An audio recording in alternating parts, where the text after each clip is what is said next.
Hi, Lisa. Hey Marie, how are you? Hi. I'm recording this meeting because I think it'll help other people. So it's just been a really weird weekend for me. So been running. It has for me too, and I would have been at your one last night, but I know there hasn't been a lot of attendance, so I just want to make you feel supported, you know?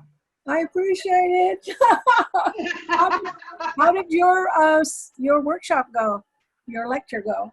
It went okay, but like I said, there weren't a whole lot of people participating in it.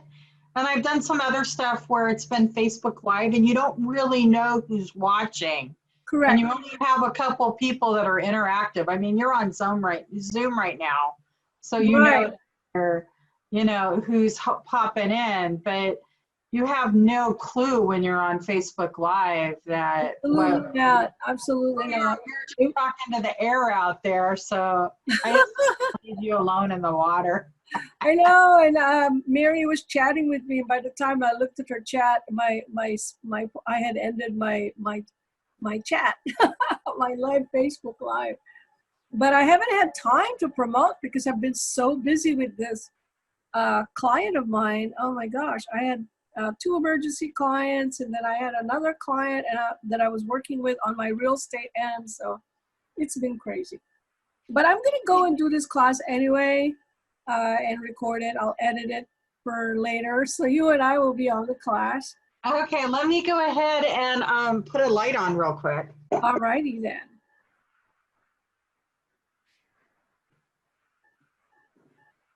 Hey. There we go. And you know what? Since both of us are healers, let's do this class together. This will be awesome. If you want, it's up to you. Oh no, I think it'll be fun. You can actually put it up at, send it to Z Fabrique and see if everybody else can benefit from it. You know, that's my whole goal right now, is to just benefit everyone. Or even play it, you know, at one of the round robins. Yes. That's a great idea. By the way, the next one's on October 1st if you want to be in. You know me, I have fun in those things. I'm not in it for the money. I'm just in there to meet people. And yeah, it's not an in it for the money thing. I'm going to do a Halloween theme too. Yes, right. I do have my hat. I have my witch's hat. I always have a witch's hat handy too. All right. So my name is Marie Kotke, and we are talking about 5 easy ways healers, intuitives, and the newly awakened can practice self-love and protect themselves. And I have with me Lisa O'Neill. She's another reader, healer. She's been at it much, much longer than me. And I do value her presence and her opinion very much. So we're both going to work on this short class together. And so I've listed a couple of ways, and Lisa is coming in this cold, and she's going to do great. So, you know, I'm kind of doing it cold too. I was looking I had done this class, and I actually do this class extensively where you do meditation and you do exercises to really learn how to protect yourself while you're out there. But right now, we're just going to cover some points. And the 5 points I'm going to cover, I'll just go over it quickly, and then we'll discuss it more thoroughly. First one is you want to clear your space. You want to protect your space. And we'll talk more about that, like I said. Second is you want to take care of yourself physically. Be physically fit. Healing, working, going into this energy, you need your physical energy. You can't just rely on your spiritual and mental energy. You need your physicality to be 100% or as close to 100% as possible.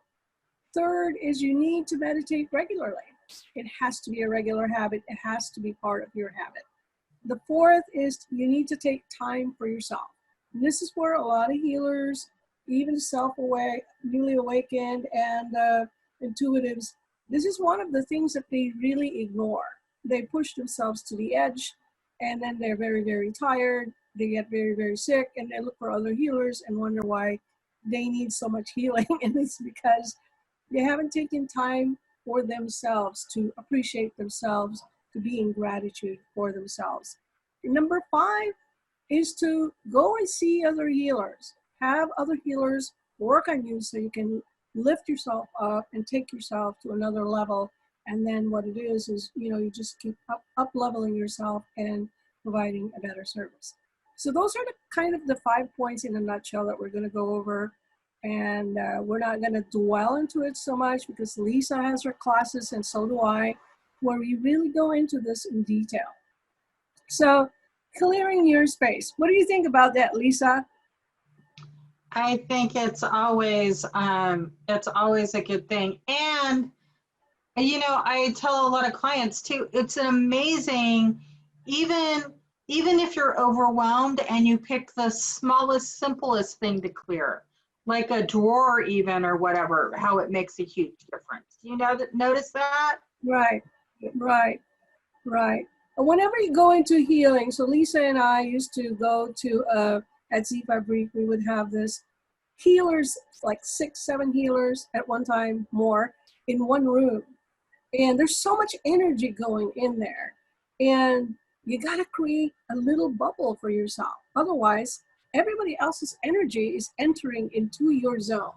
And this not just only protects you, your own energy as a healer, but it also protects the person that you're working with. And so I kind of talk about a bubble, but essentially what it is you're creating a space. It doesn't have to be round like a bubble. It can be square, whatever it is in your imagination, but you just create the space where it's just you, and then you create another space where it's just your client. So your energies are not merging, and also your reading or healing, you can see very, very clearly. And then when you're done, clear it again. That way, when you work with somebody else, you're not integrating the energy of the person you worked with before. And you kind of learn your own ritual on how to do this, right, Lisa? Everybody in that room, when we were there, they all have different ways of clearing energy. They all have different ways of creating that space. And we know who isn't doing it because we can really feel it. Yeah,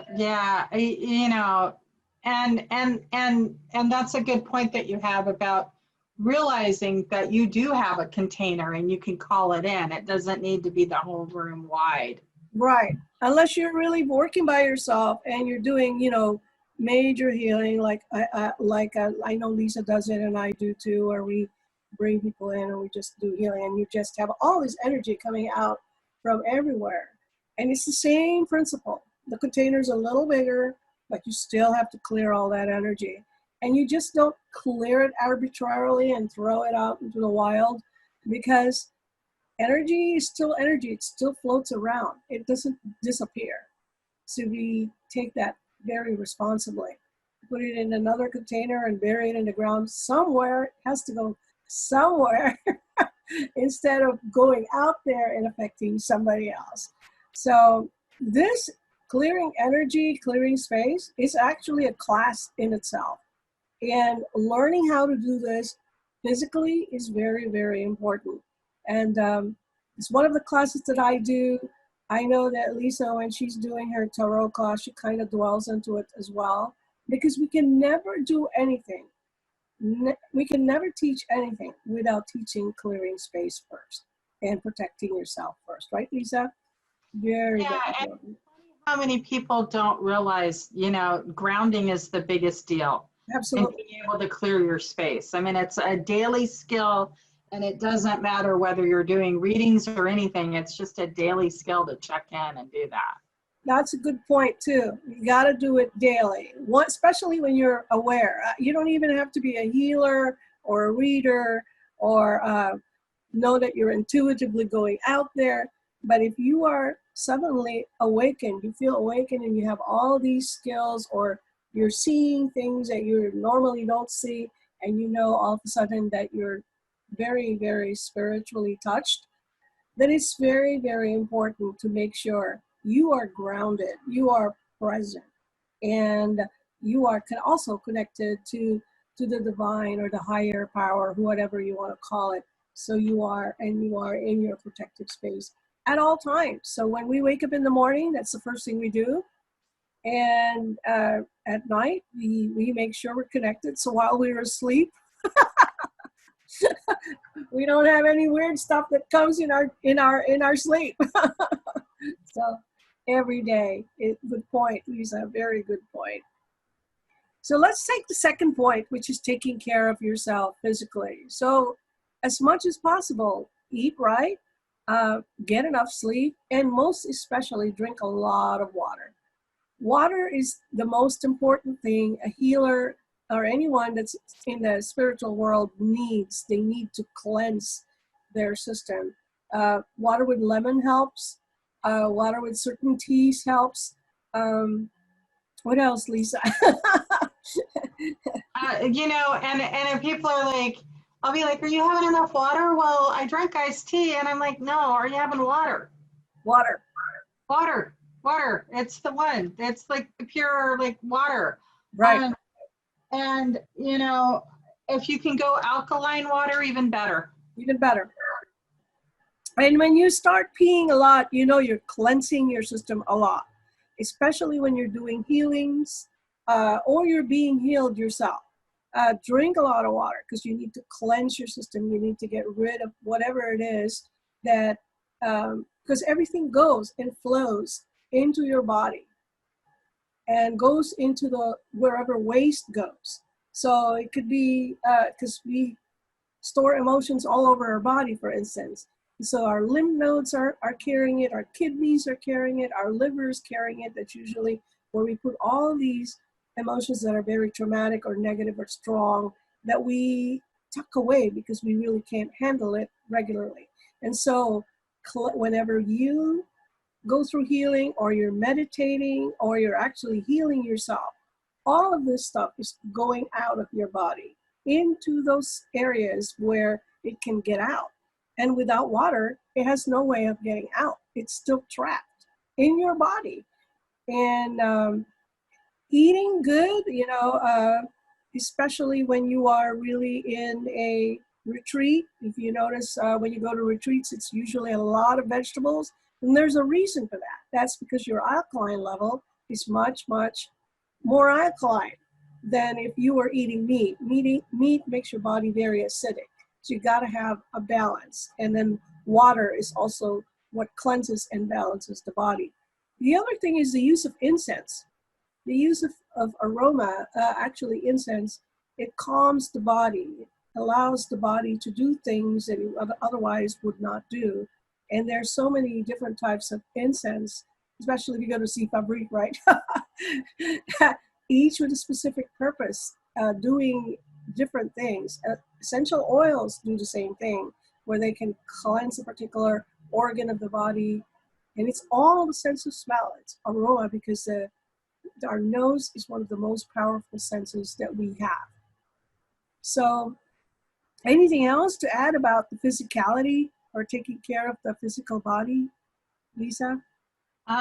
No, all of that. And then the other thing too is that came to mind while we were talking about water too. Like as you're doing work and vibrating and stuff, even physical water, like letting showers, baths, all that cleansing and stuff to help with that toxin.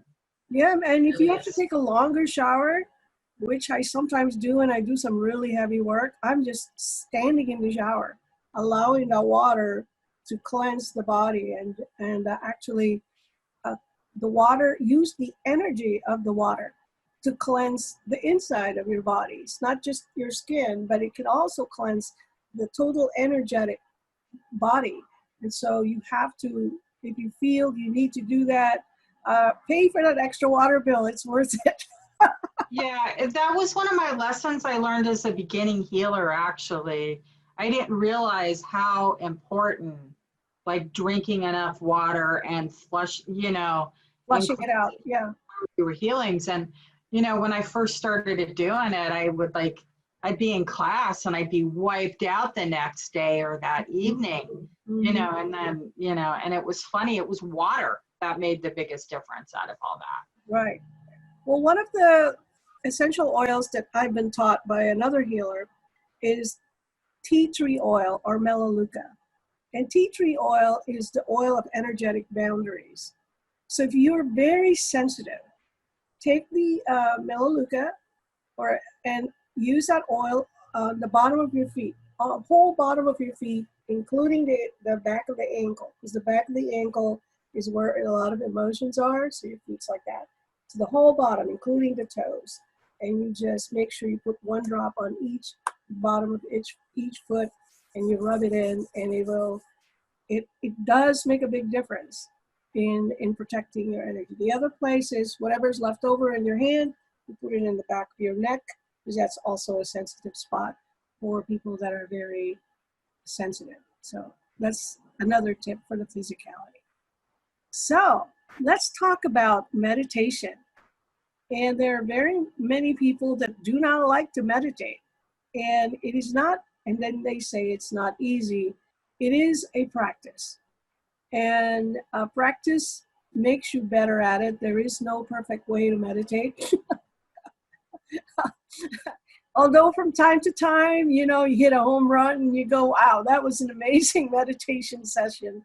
But it doesn't always do that all the time. And you need to, well, I was told by a feng shui master that if you want enlightenment, if you want to be spiritually vibrating on a very high level, then you need to meditate 3 hours a day. I'm like, oh my gosh. And he suggested that you stagger it. This is take 20 minutes here, 20 minutes there, plan it out in a day. Next thing you know, you're doing 3 hours. And 5 to 10 minutes, 3 times a day makes a big difference. I would agree with that. Yeah, you just take time to actually slow your body down. 5 to 10 minutes, what can you do in 5 to 10 minutes? You can clear your mind. You can balance your body, which is very, very important. Longer than that, you can actually make changes in where you're going and what you're doing and what your body's doing. You can actually astral travel. There's a lot of other things you do the longer you meditate. And meditating with intention is actually even better, right? So if you take 10 minutes and you have a very clear intention of what you're going to do with the 10-minute meditation, it will go a lot longer than going into meditation for an hour with no purpose. Yeah. Yeah, because that monkey mind, I call it the monkey, they call it the monkey mind, where your brain is just scattered. And if you're really going through that, don't beat yourself up.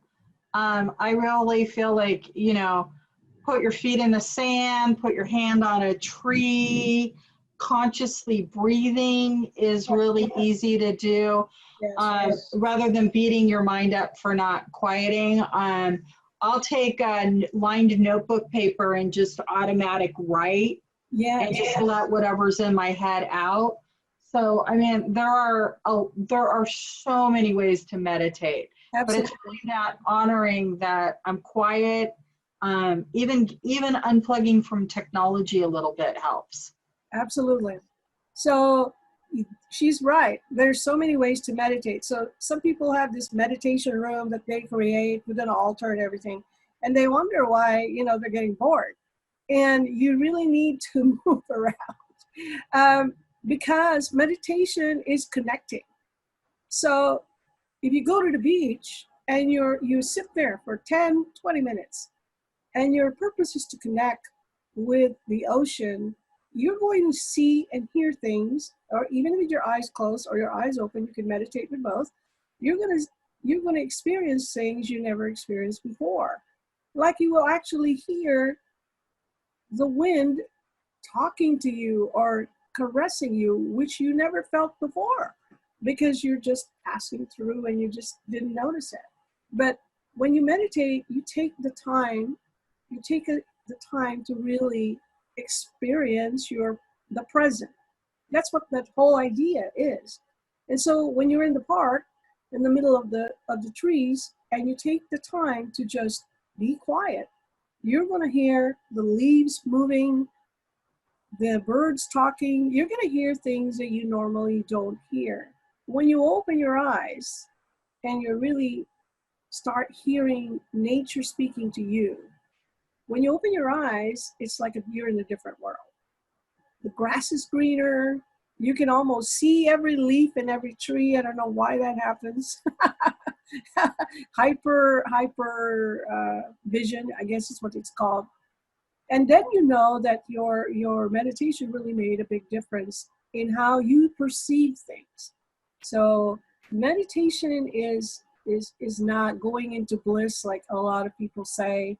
Meditation is just taking it slow, learning to appreciate life and your existence, and you're in the present. We're not going in the future. We're not trying to see what happened in the future, right? Uh, No, uh, no, because you want to be in tune with yourself, and the more in tune you are with yourself, the better you get to know yourself, and the more understanding you have of your existence. It's just an amazing thing how meditation seems to do that. yeah. So also use meditation time to clear whatever is left over from whatever you were doing. If you were getting healed, and let's say it's been a month and you feel this need to meditate, there's probably something you need to clear. If you've been doing some healing and reading, meditating regularly is even more important because there's a lot of residue. That's kind of what I call it, left over from your readings. Even if you're clearing in between uh, your readings, and you still need at the end of the day to get rid of whatever's left over that you didn't see or didn't notice. And yeah, taking the time to meditate allows you to do that. Anything else, Lisa? No, On that was meditation? great. Yeah, Yeah, we're I mean, we could go on about this forever and ever and ever. And like when I first learned meditation, it was an 8-week class, that's right. for a couple hours a time. And then actually when I went on to advanced levels, my instructor joked. He was like, yeah, I'm just taking you back to the skills you learned the first day. You just build on it over and over and over. Oh, so meditation again. If you're learning this, I'm glad she brought that up because it triggered a point for me. You're learning to meditate. So she was talking about how your monkey mind just runs. The first time you try it, it's going to do that. Don't try and control it. Let it go. If it seems like it's attacking you, and sometimes it does that, it just keeps coming back, like it's jabbing at you, acknowledge it and say, hey, I see you. Thank you very much, but now is not the time, and allow it to go away. So allowing these thoughts to pass is part of the meditation process. And as you are go and do more and more meditation, the frequency where these thoughts just seem to interrupt becomes Uh-huh. less and less, right? It becomes less and less. And the idea is not to control the mind. The idea is to allow yourself, your inner self, to come out. And so in accepting that we are human, that we have a monkey mind, and that we can't control it, and that we have to let it go. You want it to wander off somewhere else, let it just go somewhere else, just like a little kid. It will allow you to be better at meditating. I think I'm glad you brought up that point, because I'm sure a lot of people that are going to watch this are going, well, we're not quite where you guys are. But we all started from the beginning, and we all dealt with the monkey mind, yes?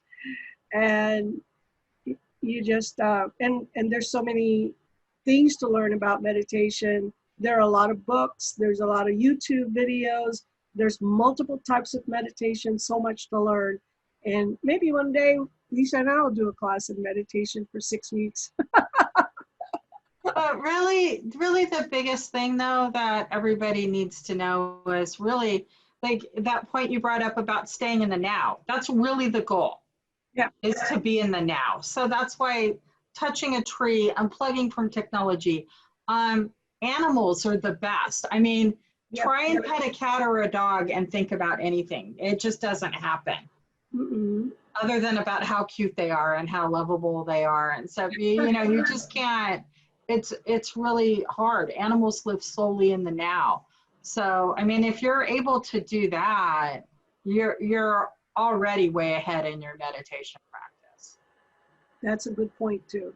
So, and you'll notice as you get better, even if you have animals, they will start staying around you all the time because you'll be in that state that they're in. And that's another good point.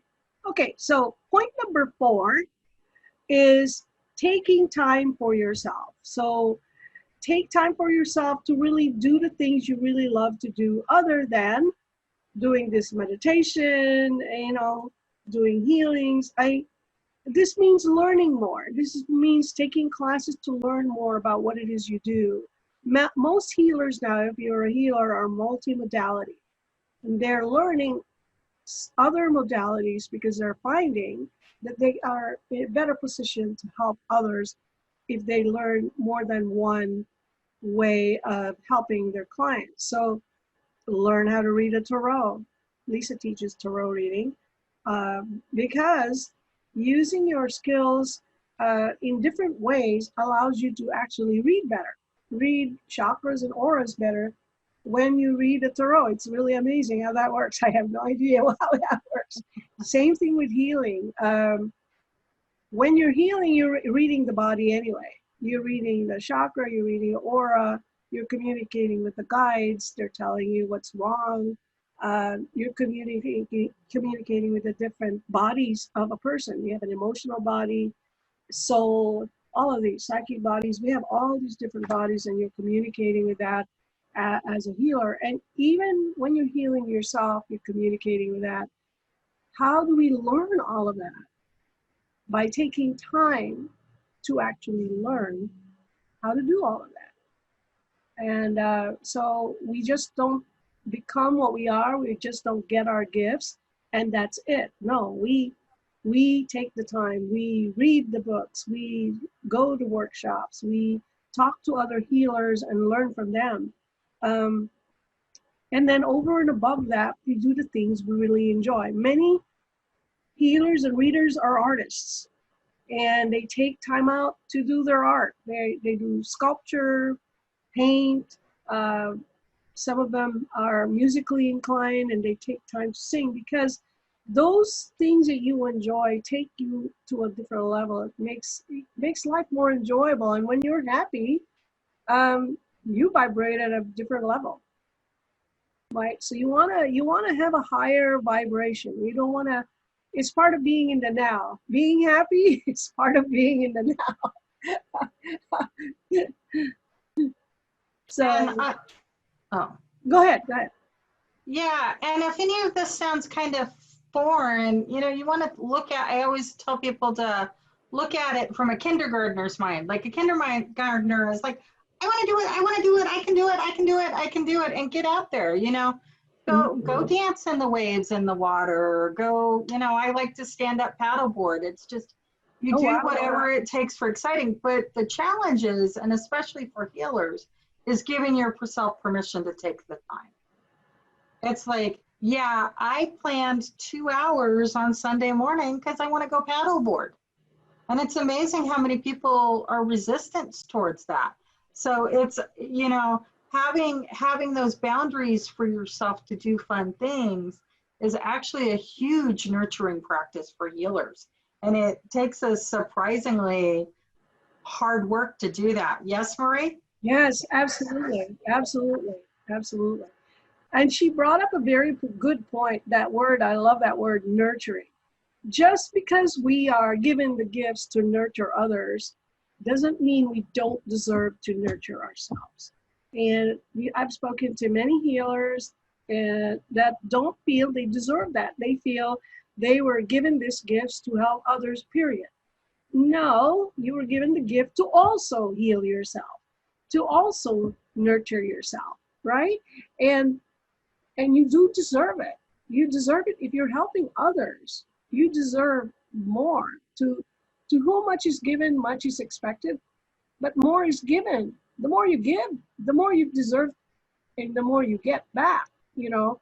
Not that we're asking for any grace back or any blessings.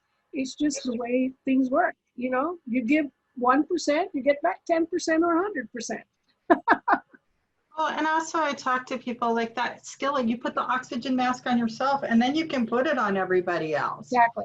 I mean, an unhealed healer is not doing anybody any favors at all. Absolutely not. Absolutely not. Because what happens in the healing process is everyone gets healed. The healer gets healed while they're healing others. And if you feel you don't deserve it, then what happens is you're going to get people that come to you that feel that they don't deserve to be healed. And it's really frustrating for a healer to work with someone. They want to get healed. They tell you that verbally. But when they're sitting in front of you, everything they're doing is telling you, I don't want to get healed. I want to stay sick. And, but I want you to pretend you're healing me. It's so frustrating. And that's when, as a healer, I look at myself and say, okay, what am I trying not to heal within myself? Because my clients are a reflection of me. So when you start having people that want to, like you're reading them and they're fighting you with every reading, they're questioning you with everything, it's time to kind of go and, is this person a reflection of who I am and my attitude right now in the present?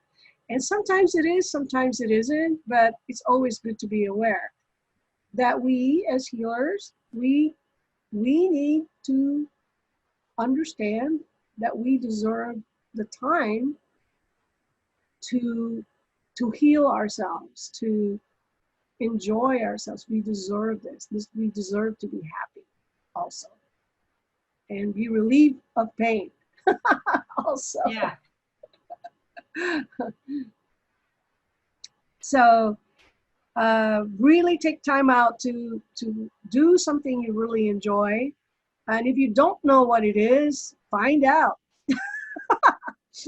Try paddle boarding. I haven't done that yet, so I got to try that. My daughter said it's really fun to do, so I'm gonna try. Yeah, it is. I get out whenever I can. All right, awesome. Okay, and the last one, there's other things you can do. I'm only focusing on 5, but there's really a lot of ways that healers, the newly awakened, and intuitive people need to take care of themselves. These are some of the most important ones.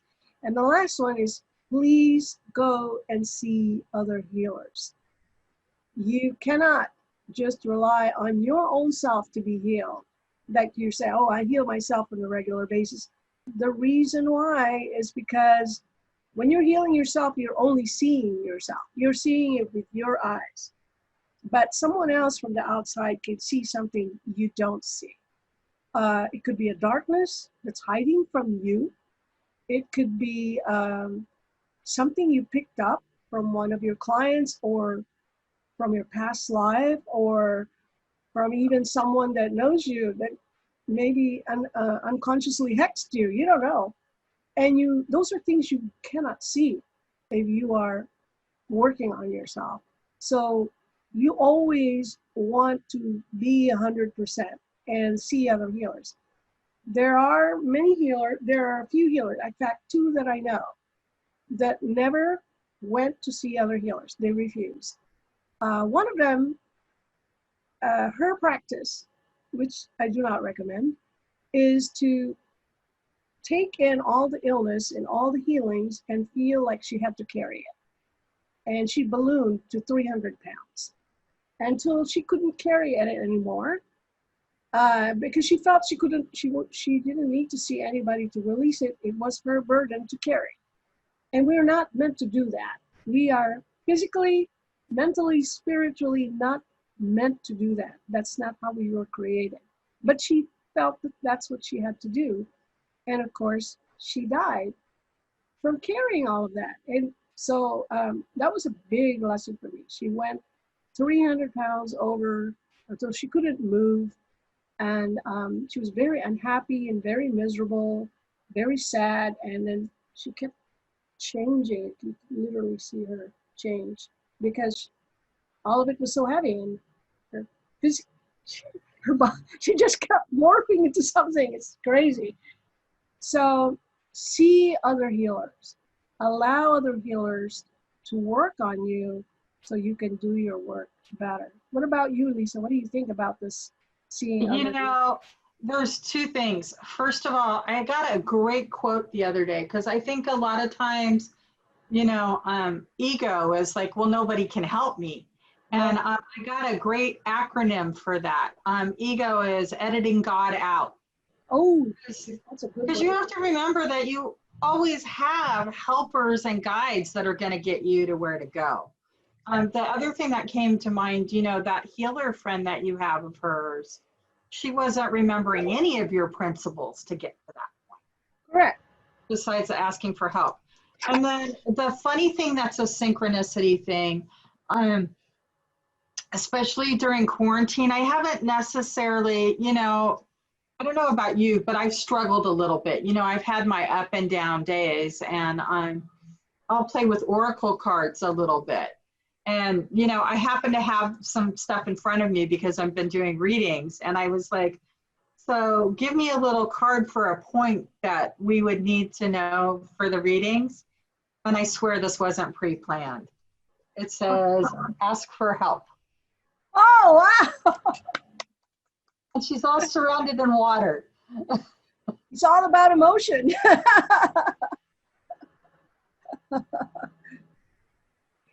Yes, this COVID time is very emotional. It's actually, I'm glad you brought the COVID point up.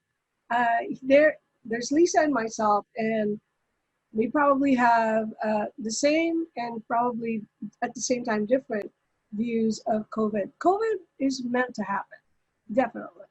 Oh, yeah. Yeah, it's something that for the last 2 years kept coming up for people that were awakened, and it just kept showing up in so many ways. And the way COVID showed up and how it showed up in the year 2020, there is no denying. Even the planets are all aligned and telling us, or misaligned, and telling us this is meant to happen. Our earthquake that we just had, which is so different than any other earthquake we had. We who are so used to earthquakes, this was the first time I ever felt real fear. And that shocked me because all the other earthquakes, it would be like a roller coaster ride for me, but this one was different. And the way that it shook and the kind of message that it gave was really very, very different. So the planets, the earth, the way the weather is, and then COVID, all of this is meant to happen. And how we are reacting as humanity is also the way that's meant to happen. We're supposed to bring out all of this stuff, all of this emotion, and let it out, release it, deal with it. And those of us who are awakened, we are not supposed to interact with that. We're just supposed to allow it, and we are supposed to just bring our vibration up. And by merely bringing our vibration up, which is why self-care and seeing other professions, all of this, meditating is so important, is our vibration will raise the vibration of the whole world collectively. And we have to learn that. We have to start working as a team of aware people, spiritually aware, vibrating at a very high level. That's the fifth dimension. Gone is the third dimension where we could all operate separately, right, Lisa? Yeah. Now we have to all work together to bring the world to a higher level and a higher dimension, which means all these people that are releasing all this energy that's so negative and destructive, eventually that will all dissipate. And it needs to be replaced by an energy filled with divine love. And if we are not bringing that as healers and and aware and intuitive people, then there's nothing to fill that when all of this dissipates. So that's kind of what I'm seeing. And Yeah, we ask and for help. then another big point that like I've been sharing with my clients is we picked to be here right now. Correct. This is like like through 2000, it was like, hey, we picked to be on the planet. They say the line of souls that are waiting to get into bodies right now is huge. Like this is a huge spiritual event going on. Wow. And so even on your weakest moments, it's like, oh, I'm here, 2020. It is really amazing how many people miss the point. They go, I say 2020 is the year of clarity. 2020 vision. They go, oh yeah. Yeah, I have a tarot card that's the 20th tarot card, and it's your sixth chakra, and it's the sun card. Oh wow. And and the sun card, like everything is great. So the reverse of that is that you're not seeing the positive. So you have this opportunity to choose everything at a positive level, and you're seeing direct polarities where people aren't doing that. And they're so in grief for their old life. You've got denial and anger and all of that right now. So Correct. they're really having a hard time. But when you break down that number for 2020, it's also 4 for the Empress card, which is again back to that nurturing and taking care of yourself. Correct. So, which brings it right back to all your points again. Really ask for help if you feel down. This is normal. All of us go through this period where we, like today, I was kind of, my husband actually pointed out, he says, why are you so nasty today? And I needed to correct that. I realized that I was just going through some angst and I needed to slow it down. And but there are times when you really need someone's help to talk it out, or even for someone to just make you understand, to bring you up to another level. And so feel free to reach out to Lisa or myself. We are here for you. We are not, impossible to reach. Yeah, in fact, the more you feel like isolating, I mean, it's okay, it's okay if you want to take a nap for a day or whatever, but if you're feeling like you want to isolate for a large amount of time, you're not in a good place. Nope. No. No, you need to check in and you need to reach out. Yes, please reach out, because the limbic brain, the monkey brain, just takes you to a place that you don't want to go. And I've actually had 2 people already, out of the blue, I just felt to call them, and it turned out they were suicidal already because they had isolated themselves for, one of them was like 2 months. And I just kept calling her every day until she finally got tired of me and answered the phone. She goes, what? And I just wanted to see how you're doing. She says, well, I was just thinking of killing myself. And I'm like, oh my God. So please do not self-isolate longer than you need to. And if these thoughts start coming out, they're not normal. Yeah.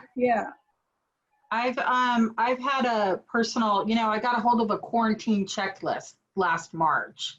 And one of those questions is, who am I connecting with today? And it's funny that first thing in the morning, similar to you, like it'll go through my head. Who do I want to make a connection with? And a couple names will come to my head.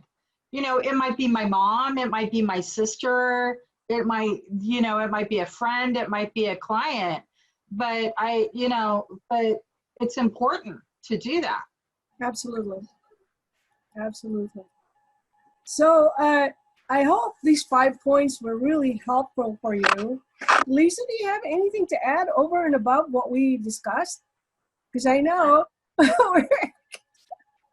No, I think, and again, we just kind of touched in, but it was fun. I had a lot of fun, and I hope you guys don't miss out on the next time that Lisa and I get together and do something like this. We might end up doing something like this on a regular basis to help everyone with what they're going through COVID right now, and isolation and all of this. And even after COVID, I think the need was going to be even bigger, because then people won't have any idea how to handle themselves. Yeah. Yeah, I have even a bit, I have one other thing I want to share. I'm sorry that like triggered me. You know, we're hitting the third quarter of this. We've just finished, we're almost at the equinox for the third quarter. Um, this isn't even the biggest stuff that was supposed to happen this year, what we've gone through. Nope. So the next couple, so that's why it's important to be like thinking about this stuff right now, because the next couple months are going to be really intense. And then it'll be, you know, they say towards mid-December, it's supposed to lighten up a little bit. But you know, who knows for some people, life is definitely never going to go back to the way it was. Never. I mean, there's too many things. Like, I don't know about for you, even like Zoom calls like this, really realizing how intimate you can get with people and get to know people better on a different level. Like, for example, Marie and I have never talked like this before together on a similar subject, and it worked, you know? It works. Well, Lisa and I have had good communication, the short communications that we have. We Yeah. have good ones.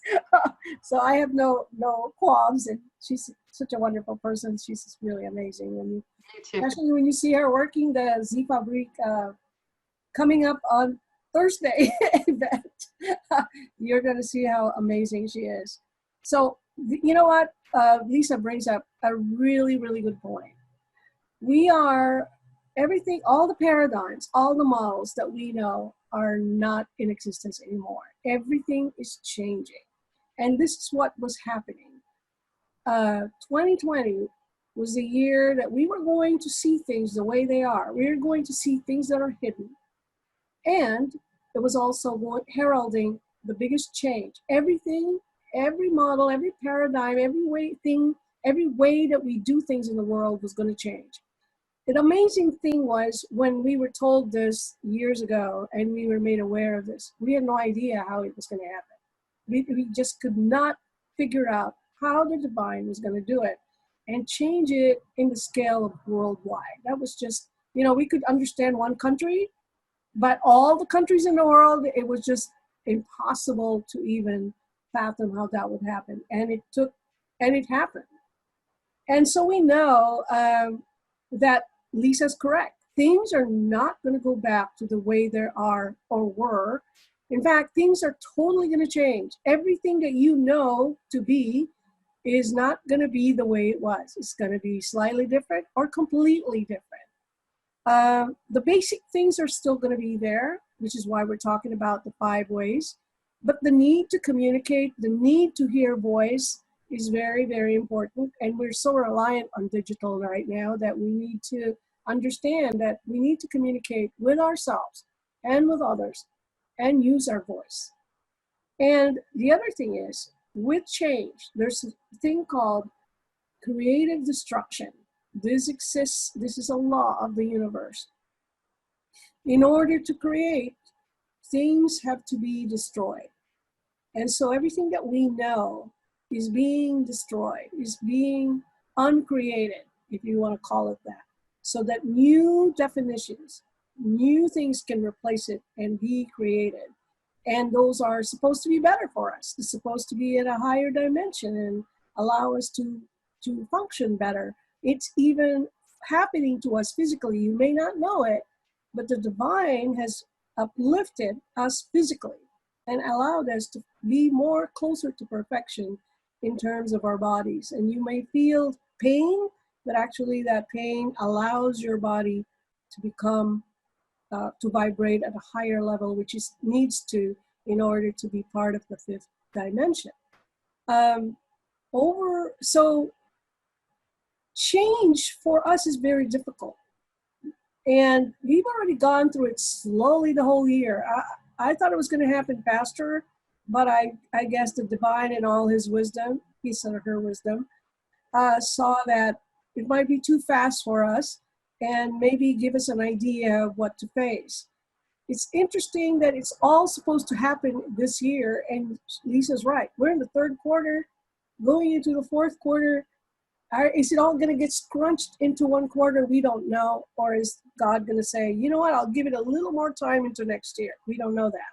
Well, they're saying the configuration for like mid-October through November is the same as the Revolutionary War. And we Wow. know that didn't happen quickly. So certainly the catalyst, whatever the catalyst is It's still coming up. gonna hit, you know, whatever that takes to get through it. But yeah, there definitely looks like whatever that looks like or whatever's going on. I don't know about you, but through this whole process, the days have, a lot of the days have felt long. The time has passed quickly though. I have no idea what time it is or what day it is. It just Yeah. goes. I still think I'm in January. Yeah. It's September already. It is like time stood still. That's what it feels like, right? It's like time stood still, but everything is passing in front of my eyes. Everything is happening. I'm just moving. Very, very important in all of this. I think the key that we were talking about is to be present, to be here, because otherwise you're just floating, and if you find yourself saying, "Where am I? What's going on? I don't understand," you know, and you feel like you're a balloon above the earth, but you are not in the present. You are not in the grounded, and you need to do these 5 things to get back to present in the ground so that you can be part of all this change. It's going to be good. Again, that much we know. It's going to be good. And remember, you asked to be here right now. That's right. All right. Like, take a little responsibility. This stuff isn't all being done to you. You asked to be here for this. Yes, You may you're part not of it. consciously remember it, but you wanted to be here for this. Absolutely. Absolutely. And you're part of the change. You are. Each and every one of you, no matter what you're doing, what little you're doing, is making a big difference. So keep doing what you're doing, because you'll see what you're doing is going to affect the results later on. So we are so delighted, Lisa and I, to have had this opportunity by chance to share this with you. And we're hoping, you know what, I'm going to do my best to take this message further than just what we discussed in the beginning, because it has such an awesome message that came out as a result of our collaboration. And I'm just very, very excited for what's happening by the end of this year. Thank you so much, Lisa. Well, and there's amazing things happening right now, you know, amazing miracles and shifts. So. Absolutely. Absolutely. So until Lisa and I get together again, which I think will happen soon, we're going to sign out for now. And thank you so much for watching this video. All right. Take care. Bye. Take care. Bye. We off record? Yeah. Oh, wait.